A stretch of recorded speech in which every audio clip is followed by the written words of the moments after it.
با نام و یاد خالق یکتا.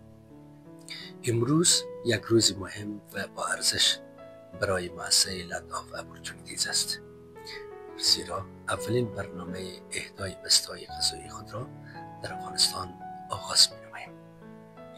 امروز روزی است مملو از امید، مهربانی و تعهد مشترک برای بهبود زندگی کسانی که در شرایط نهایت دشوار قرار دارند و چشم امیدشان به کوچکترین اقدام نیک در جهت بهبود زندگیشان دوخته است.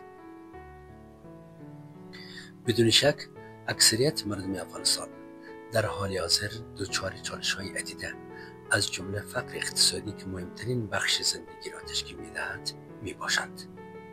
چالش‌های عمیقی که سفره‌ها را خالی و دلها را سنگین ساخته و بسیاری از خانواده‌ها با آن روبرو هستند و دست و پنجه نرم می‌کنند.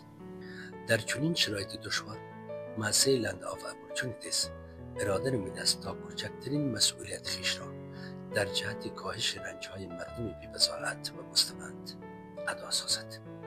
خوشبختانه ما کنار هم ایستاده‌ایم، چون معتقدیم که می‌توانیم نوری باشیم در تاریکی و دستی باشیم برای یاری رساندن به کسانی که نیازمندند.